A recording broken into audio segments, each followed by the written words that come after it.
Travel along, Catholic pilgrims, as we learn from St. Augustine, Doctor of the Church, while we read his book, Confessions. Hello, Catholic pilgrims. Today is the last reading from Book 1. I hope that you are enjoying reading Confessions so far. I know that I am really enjoying it. It's not what I expected, that's for sure. But to finish Book 1, let's open to page 40 and read chapter 20. And yet, Lord, even if you had willed that I should not survive my childhood, I should have owed you gratitude because you are our God, the supreme good, the creator and ruler of the universe. For even as a child, I existed. I was alive. I had the power of feeling. I had an instinct to keep myself safe and sound, to preserve my own being, which was a trace of the single unseen being from whom it was derived. I had an inner sense which watched over my bodily senses and kept them in full vigor, and even in the small things which occupied my thoughts, I found pleasure in the truth. I disliked finding myself in the wrong. My memory was good. I was acquiring the commands of words. I enjoyed the company of friends, and I shrank from pain, ignorance, and sorrow. Should I not be grateful that so small a creature possessed such wonderful qualities? But they were all gifts from God, for I did not give them to myself. His gifts are good, and the sum of them all is my own self. Therefore, the God who made me must be good, and all the good in me is his. I thank him and praise him for all the good of my life, even my life as a boy.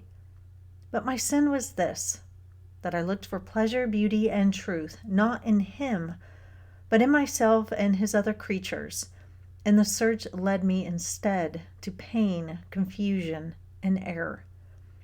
My God, in whom is my delight, my glory, and my trust, I thank you for your gifts, and beg you to preserve and keep them for me. Keep me too, and so your gifts will grow and reach perfection, and I shall be with you myself, for I should not even exist if it were not by your gift. Today I want to focus on where St. Augustine says, quote, "But my sin was this, that I looked for pleasure, beauty, and truth, not in him, but in myself and his other creatures," unquote. Our souls crave what is good, true, and beautiful, but we go looking for these things in all the wrong places. There are many good things of this world: food, warmth, music, literature, companionship, material things that enhance life, travel. As Catholics, we are not called to hate the things of this world that are gifts from God. We are called to be detached from goods, meaning they cannot take the place of God, but we can take pleasure in genuinely good things. However, this can be abused in two very distinct ways. One is overindulgence. We overindulge in order to fill a hole inside of us with stuff. We eat too much, we buy too much, we hold on to things too much, such as people who hoard. The other way is replacement. We try to use things to replace the true good found in God. This is when we have an unhealthy attachment to things, like the rich man who wouldn't get rid of his riches in order to follow Christ.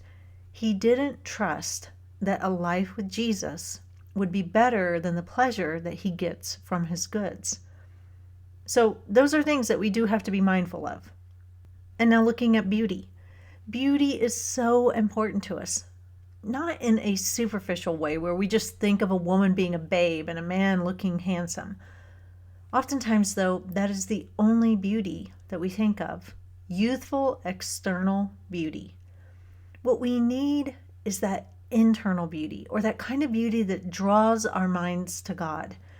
Nature always is a great example of showing forth beauty. A priceless work of art that captures our soul, whether it be music, a painting, a church, or a story, are great displays of beauty. The world, though, encourages just being hot or handsome, and women and men go through hoops and spend billions of dollars trying to be forever the good-looking 25-year-old. The beauty we crave, though, goes beyond that. Then, of course, there is truth. If we only look to ourselves for truth, as St. Augustine says that he did, we will be misguided and come up with quote-unquote truths that are not really truths at all. They are just how we desire things to be, but desire doesn't make a thing true. We also have to know that other people can lead us astray.